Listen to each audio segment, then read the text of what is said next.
শুভ সকাল আমার প্রিয় বন্ধুরা, আশা করছি তোমরা যে যেখানে আছো সকলে ভালো আছো, সুস্থ আছো। বীরভূম জেলার ছোট্ট একটি গ্রাম থেকে আমি দৈবকী তোমাদের সকলকে জানাই আমার ব্লগ চ্যানেলে অনেক অনেক স্বাগত আর আমার অনেক অনেক ভালোবাসা। এখন বাজে ঠিক সকাল 6:45। তো সকালবেলাতেই উঠে কাজকর্ম করতে শুরু করে দিয়েছি। প্রথমেই মারুলি দেওয়া হয়েছে, তারপরেই উঠোনটা ঝাড় দিয়েছি, দিয়ে বাইরেটা থেকে ঝাড় দেওয়াটা তোমাদের সাথে শেয়ার করছি। তো সদর দরজাটা লাগানোই ছিল, দেখলে তোমরা। তো কি জানো তো, ছাগলগুলো ঘরের ভেতর দিয়ে চলে যাচ্ছে, তাই মারুলি দেওয়ার পর আমি দরজাটা ঠেকিয়ে রেখেছিলাম। দিয়ে উঠোনটা ঝাড় দেওয়া হলো, দিয়ে দরজাটা খুলে এই যে রাস্তাগুলো ঝাড় দিতে শুরু করেছি। আর তোমরা তো জানোই, একবার ঝাড় দিতে শুরু করলে আমাদের কিন্তু অনেকটা জায়গা জুড়ে ঝাড় দিতে হয়। ওই 1.25 ঘন্টা লেগে যায় ঝাড় দিতে। তো কিছু করার নেই। আর এইগুলো না, যদি মনে করি একদিন জানো তো যে ওইখানটা দেবো না, মানে পরিষ্কার হয়ে আছে, মানে মনটা কেমন কেমন করে যে না একবার দিয়েই দিই। তো ওটা করতে করতে আর কি সময়টা লেগেই যায়। তো এই যে দেখো, এগুলো কোনো দরকারই পড়ে না যেখানে আমি ঝাড় দিচ্ছি, তবুও ঘরের সামনেখানে দেখতে কেমন লাগে, সেই জন্য আর কি ঝাড় দিতে হয়। তো যাই হোক, চলো এই জায়গাটা ঝাড় দিয়ে আরও চারিপাশ, ওই যে পুকুর পাড়, কল পাড়, দিদিদের চালাঘরের ওই দিকটা সমস্ত কিছু ঝাড় দিয়ে নেব। চারিপাশ ভালো করে ঝাড়ঝুড় দেওয়ার পর রুদ্রসোনাকে ঘুম থেকে উঠিয়েছিলাম। তারপরে ও উঠলো মানেই তো ওকে নিয়েই আমার অনেকটা সময় চলে যায়। ওকে ওঠানো, ওকে ব্রাশ করানো, খাওয়ানো দাওয়ানো, রেডি করিয়ে স্কুলের গাড়িতে দিয়ে আসা। তো এতক্ষণ ধরে ওই সমস্ত কাজগুলো করলাম। তো ওকে দিয়ে চলে এসেছি। আর এখন দেখো গ্যাসের ঘরটা মুছে নিচ্ছি। গ্যাসের ঘরটা তো মানে রাত্রে মোছা হয় না, রাত্রে রুটি হয়েছিল। আর রুটি হওয়ার পর ওই যে আটাগুলো পড়েছিল আর কি, তো পড়ে থাকলে কেমন একটা লাগে। আর গ্যাস দেখবে চকচকে হয়ে থাকলেই কিন্তু দেখতে ভালো লাগে। তো সকালবেলা তো এমনিতেই প্রত্যেক দিন আর কি মুছি। আগে তোমরা দেখতে ঘর মুছতাম, তারপরে গ্যাসের ঘরটা মুছতাম। এখন তো আমি ঘর মুছি না, দিদি ঘরটা মোছে। আর দিদি এমনিতেই তাড়াহুড়োর মধ্যে দিয়ে থাকে, কারণ দিদিও ভাগ্নিকে স্কুলে নিয়ে যায়। তো সেই জন্য দিদিকে মুছতে আমি বারণ করে আমি আর কি মুছিনি। তো যাই হোক, দেখো ওভেনটা ভালো করে মোছা হলো। আর এই যে বার্নারগুলো কিন্তু প্রথমে জলে ভিজিয়ে রেখেছিলাম। তো যতক্ষণ ওই দিকটা মুছলাম এগুলো ভিজছিল। তো দেখো ভালো ভিজে গিয়েছে, এখন কি সুন্দর মোছাও হয়ে যাচ্ছে। তো এভাবেই কিন্তু আমি মুছে নিই, আলাদা করে আর এইগুলোকে পুকুর ঘাটে নিয়ে যাই না, এখানে এমনি করে ভিজা কাপড় দিয়ে মুছি। তো যাই হোক, এগুলো দেখো ভালো করে পরিষ্কার করা হয়ে গেল। তারপরে ঠিক জায়গায় বসিয়ে দিয়ে এই যে নিচটা দেখো, নিচু হয়ে বসে আর কাপড়ে করে মুছলাম না, এই যে ঘর মোছা লাঠিটা ভেজাই ছিল ঘর মোছার পর থেকে, তাই ভাবলাম এই লাঠিটা দিয়েই মুছে দিই। তাই লাঠিটা দিয়ে নিচটা মুছে নিলাম।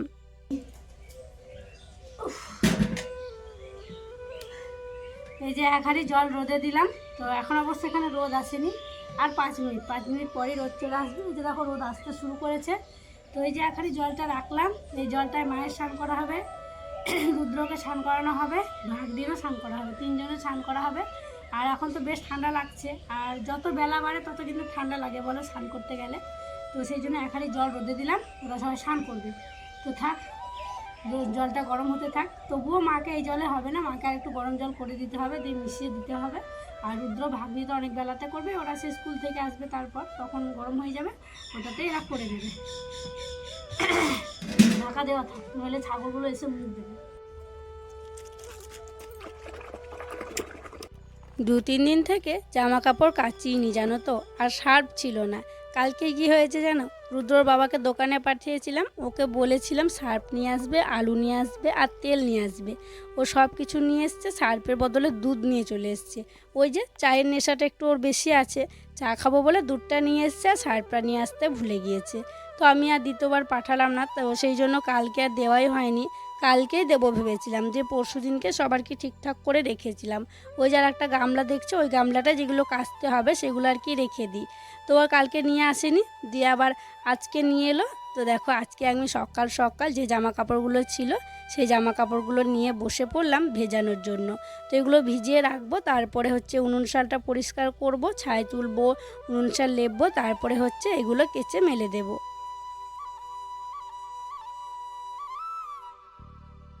স্নান করার আগে যে টুকিটাকি কাজগুলো ছিল সেই সমস্ত কাজগুলো সেরে দেখো সমস্ত জামা কাপড় কেচে নিয়েছি।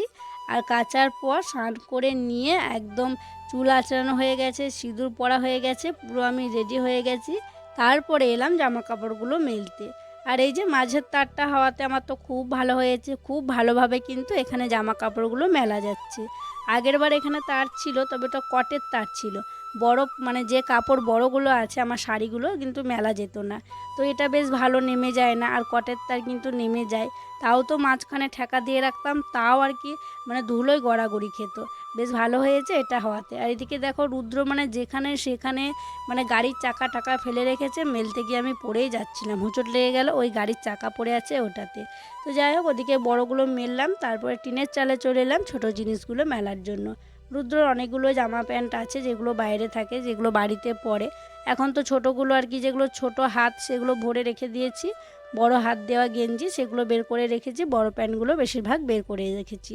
তো যাই হোক এই টিনের চালে সব জামা কাপড়গুলো মেলে দেবো যেগুলো ছোট আছে। আর টিনের চালটা দেখো দেখতে বেশ ভালো লাগছে, কুমড়ো গাছ আর কুমড়ো ফুল দেখে। আর কি জানো তো এখন না ভালো লাগছে, একটু পরে বিকেলের দিকে পুরো একদম গাছগুলো শুকিয়ে যায়, ঝলসে যায়, মানে এত রোদের তাপ, আবার টিনের তাপ পাচ্ছে দিয়ে পুরো শুকিয়ে যাচ্ছে।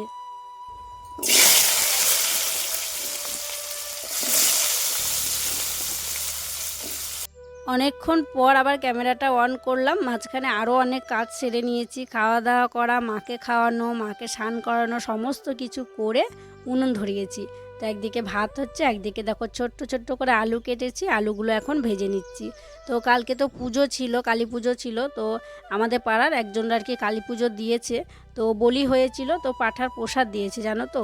তো সেই জন্য এই আলুগুলো লাল লাল করে ভেজে নেবো, ছোট ছোট করে দিয়েছি, কারণ প্রসাদ মানে একটু করে দিতে হয়, দেয় আর কি প্রসাদ একটু করে। তো একটু করে প্রসাদ দিয়েছে, তাই আলু দিয়ে প্রসাদটা রান্না করব। তাই আলুগুলো সুন্দর করে দেখো লাল লাল করে ভেজে নিলাম।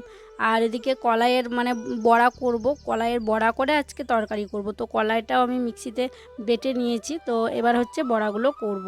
তো এদিকে দেখো মানে কড়াইটা এবার এদিকে দিলাম, কারণ বড়াগুলো লেগে যাবে, নইলে হাঁড়িটাকে আবার ওই দিকে দিলাম, যে বড়াগুলো দিয়ে দিয়েছি।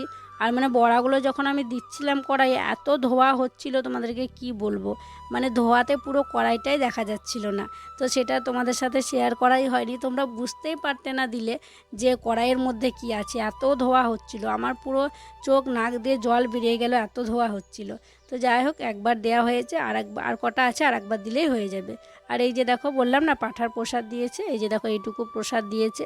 তো এই প্রসাদে নাকি বলে একটুখানি দিলে আলু দিয়ে তরকারি করলে নাকি সবাই বলে খুব ভালো লাগে। তবে তোমরা তো জানো অনেকেই যারা আমার পুরনো বন্ধু আছো, মানে এই পাঁঠা আমি খাই না, পাঁঠা বলো খাসি বলো এগুলো আমি খাই না। তো রান্না করে দেবো, বাড়ির সবাই পছন্দ করে, সবাই খাবে। তো যাই হোক ওদিকে আর একবার বড়া ভাজতে দিলাম, তারপরে দেখো এদিকে কচু ধুতে এলাম, কারণ কি বলো তো আমি তো খাই না, আর একটা মানে বড়ার তরকারি হচ্ছে। তো আমি ভাবছি আর একটা কিছু করতে হবে, কচু সিদ্ধ করব। তো সেই জন্য ভালো করে কচুগুলো ধুয়ে নিলাম, আর ধুয়ে নিয়ে হচ্ছে এখন সিদ্ধ বসাতে দেবো। রান্নাবান্না হয়ে গিয়েছে, রান্নাবান্না সেরে সবার খাওয়া হয়ে গেছে, শুধু রুদ্রর বাবারই খাওয়া হয়নি, কারণ ও নেই, ও গেছে মাঠে। তো ও বলে গিয়েছিল যে আমার আসতে দেরি হবে, আমার আসতে দেরি হলে তোমরা খাওয়া দাওয়া করে নিও। তো বাবা মা রুদ্র ভাগ্নি সবার খাওয়া হয়ে গেছে, এখন দেখো দিদি আর আমি খেতে বসলাম। আর ও যখন আসবে তখন আর কি, ও এলে তখন ও স্নান করবে, স্নান করলে ওকে খেতে দিয়ে দেবো। সন্ধেবেলায় সবাই চা খেলো, তারপরে আমি বাইরে এসে দেখছি আমাদের কলে জল পড়ছে। তো ভাবলাম কলে যখন জল পড়ছে তাহলে কাপগুলো ধুয়ে রেখে দিই, তাহলে সকালে একটু বাসনটা কম হবে। আর দেখো মানে চা খাওয়া কাপ যদি তুমি রেখে দাও পরে ধোবো বলে, তাহলে পরে মাজতে হয়, চাটা পুরো শুকিয়ে যায়। আর যদি সঙ্গে সঙ্গে দেওয়া হয় একটু জল বুলিয়ে নিলেই হয়ে যায়। তো ভালোই হলো, কলে জল পড়ছিল, কলে দেখো বাসনগুলো ধুয়ে নিলাম। তো হঠাৎ করে দেখো সন্ধেবেলায় রেডি হয়ে গেছি। তো হঠাৎ প্ল্যান হলো, জানো তো সকাল থেকে কোনো রকম কোনো কথাবার্তা ছিল না যে আমরা কোথাও যাব। তো আমরা যাচ্ছি মেলা দেখতে, পাশের গ্রামে কালী পুজো উপলক্ষে মেলা বসেছে, কালকে পুজো হয়েছে। তো রুদ্র তো কয়েকদিন থেকেই বলছে মা মেলায় যাব, মা মেলায় যাব। তো কেউই যাব বলছিল না আর কি, তো আমি ওকে বলিনি যাব। তো ও কি বলতো পাশের গ্রামের স্কুল থেকে বাড়ি আসে, আর ওর বান্ধবী বন্ধু আছে ওই গ্রামে আর কি, ওদের কাছ থেকে শুনেছে যে অনুষ্ঠান হবে, ফাংশন হবে, মেলা হয়েছে, এটা ওটা হয়েছে। ও শুনে আর আমার কথা শোনে, ও রাজি করালো ওর ঠাম্মিকে, মানে কাকিমাকে রাজি করিয়েছে, ঠাম্মি চলো আমাদের সঙ্গে চলো। তারপরে বৃষ্টিকে রাজি করিয়েছে। তো কাকিমা, বৃষ্টি, আমি আরও দুজন ননদ আছে, ওদিকে একটা ভাগ্নি আছে। তো আমার ভাগ্নি সবাই মিলে আর কি যাবো। কই রুদ্র? আর দিদি যাচ্ছে না, দিদির পায়ে ব্যথা। দিদির পায়ে ব্যথা, দিদিকে বললাম যাওয়ার জন্য, দিদি যাবো না বলছে। আর রুদ্র বাবাও যাবে না, কারণ তোমরা তো দেখতেই পাচ্ছ মা বাড়িতে থাকলে 3টে মানুষ থাকতেই হচ্ছে, তো সেই জন্য রুদ্রর বাবাও যাবে না। তো রুদ্র বাবা গেলে কাকিমাকে আর জোরাজুরি করতাম না, তো কেউ যাচ্ছে না, তো রুদ্র বাবাও যাচ্ছে না, সেই জন্য কাকিমাকে বললাম যে চলুন। তো রুদ্র অনেক বললো, দিয়ে আবার কাকিমা যাবো বললো। তো চলো ঠাকুর দর্শন করে আসি, তোমাদেরকেও দর্শন করাই, আর যা ছোটোখাটো একটু মেলা বসেছে সেটাও তোমাদের সাথে শেয়ার করবো। হলো, এসো এসো এসো। রুদ্র তুমি কোথায় যাবে? আনন্দ হচ্ছে? ওরে বাবারে কত বললো আমাকে, যেন মা চলো মা চলো মা চলো। এবার কেমন আনন্দ দেখি, আনন্দ একদম নাচছো? হ্যাঁ, কি খুশি, শুধু মানে ডেকে বেড়াচ্ছে, যে যারা যারা যাবো বলেছে তাদেরকে ডেকে বেড়াচ্ছে, খুব আনন্দ ওর। আর এই যে ভাগ্নি আর এই যে রুদ্র। চলো এবার আমরা বেরোবো, চলো হাঁটতে শুরু করো। কোন দিকে যাবেন? এই সামনের দিকে না এদিকে? চলো চলো ওইখানে দাঁড়াই, চলো। আমাদের গ্রাম পেরিয়ে আর একটা গ্রাম আছে, সেই গ্রামেও এই পুজোটা হয়। তো এখানেও দেখো কালী ঠাকুর করা হয়েছে। আর রুদ্র সোনার কাণ্ড দেখলে সবাই তো দাঁড়িয়ে দাঁড়িয়ে প্রণাম করছে, আর আমার রুদ্র সোনা পুরো ধুলোর মধ্যে হাঁটু পেরে ঠাকুরকে ভক্তি ভরে প্রণাম করছে।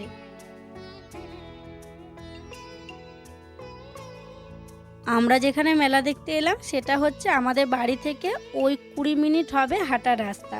তো টুকটুক করে গল্প করতে করতে হেঁটে হেঁটে দেখো আমরা চলে এসেছি যেখানে মেলা বসেছে, যেখানে ঠাকুর হয়েছে, পুজো হয়েছে সেখানে। তো আমাদের গ্রাম, তারপরে একটা গ্রাম, তারপরে কিন্তু এই গ্রামটা। তো এই যে দেখো ঠাকুর, তোমাদেরকেও দর্শন করাই। আর মা যেন সকলকে ভালো রাখে, পৃথিবীর সকল মানুষকে যেন ভালো রাখে, সবাই যেন সুস্থ থাকে। তো দেখো ঠাকুরটা তোমাদেরকে ভালো করে দেখিয়ে দিলাম। তো মানে কি বলতো, রুদ্র মানে খুব জোরাজোরি করলো, জানো তো মা চলো মা চলো। তো সেই জন্য হঠাৎ করে আসা। তো সবাই প্রণাম করে নিয়েছে, আমিও প্রথমে একবার প্রণাম করেছিলাম, তারপরে দেখো ভক্তি ভরে আর একবার প্রণাম করে নিলাম। তো তারপরে শুরু হয়ে গেল মেলা খেলা দেখা আর কি। বললাম না খুব সামান্য মেলা বসেছে, মানে এই পুজোটা না বেশি দিন থেকে হয় না, ওই কয়েক বছর থেকে হচ্ছে। তো মেয়েরা মেলায় এসছে মানে সাংসারিক জিনিসই দেখবে।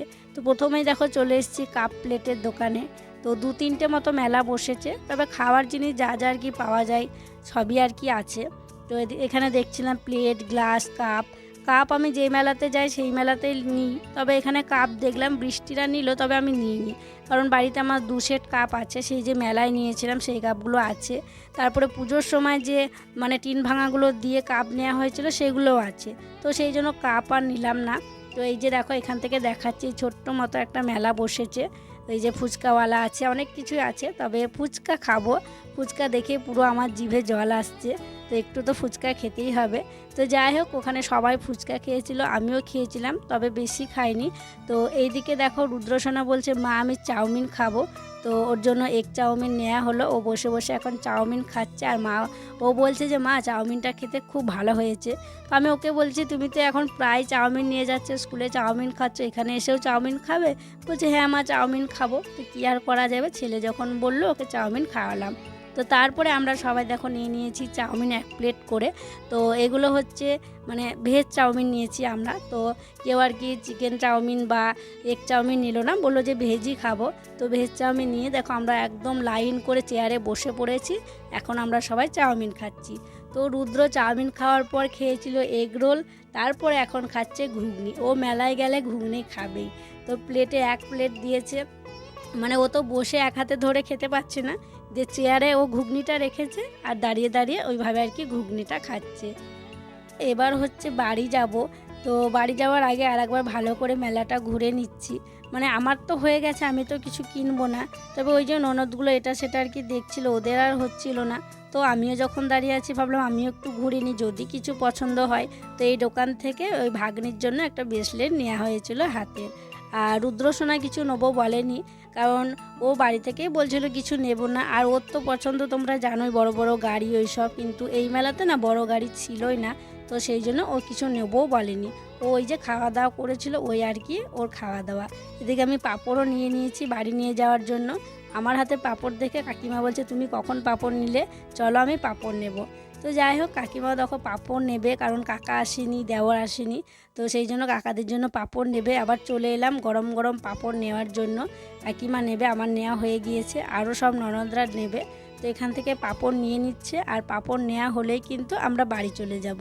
তো জিলিপি নেওয়া হয়েছে, আমার পাঁপড় নেওয়া হয়েছে। তো সবাই জিলিপি নিল। আর জিলিপিতে কি কেলেঙ্কারি তোমাদেরকে কি বলবো, জিলিপির দোকানে এত ভিড়, একটা দোকান হয়েছে, অনেকক্ষণ দাঁড়ানোর পর জিলিপি পাওয়া গিয়েছে। তো যাই হোক, অনেকটা রাতও হয়ে গেছে আর মেলা ঘোরাও হয়ে গেছে, খাওয়া দাওয়া করাও হয়ে গেছে। এই যে হাতে নিয়ে নিয়েছি জিলিপি আর গরম গরম পাঁপড় ভাজা। তো চলো এখন বাড়ি যাই।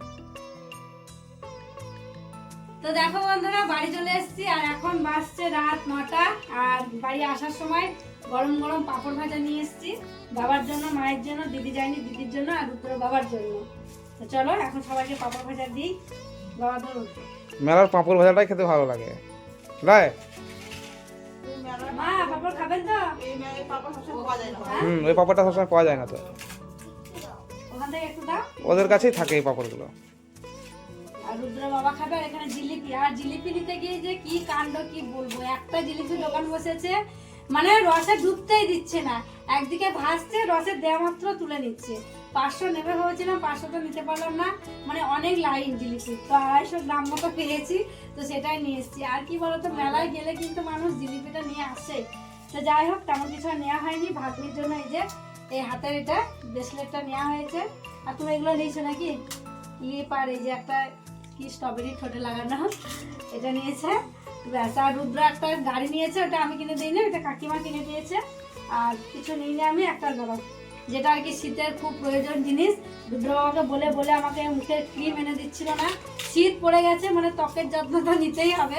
তো সেই জন্য আমি একটা নিভিয়া নিয়েছি, সেটা আমার মেলায় গিয়ে নিভিয়া, মানে গ্রামের দোকানে পাওয়া যায় না। রুদ্র বাবা বাজারেও যাচ্ছে না এখন, সেই জন্য আমাকে এনে দিচ্ছে না। সর্ষের তেল মুখে মাখছিলাম, তো এটা আমি মেলায় নিয়েছি, আর কিচ্ছু নিইনি। আর ওই যে খাওয়া দাওয়া যা করেছি তোমরা তো দেখেইছো। তো চলো তাহলে আজকের মতো ভিডিওটা আর বড় করছি না, এখানেই বিদায় নিচ্ছি। তোমরা সব করে ভালো থেকো, সুস্থ থেকো। আর যারা নতুন বন্ধু হয়ে আমার এই ভিডিওটি দেখছো, তাদের কাছে একটি অনুরোধ করছি, আমার চ্যানেলটিকে সাবস্ক্রাইব করে আমার পাশে থেকো। আর যারা পুরনো বন্ধু হয়ে আমার পাশে আছো, তাদেরকে আমার অসংখ্য অসংখ্য ধন্যবাদ আর অনেক অনেক ভালোবাসা। দেখা হবে আবার পরবর্তী ব্লগে।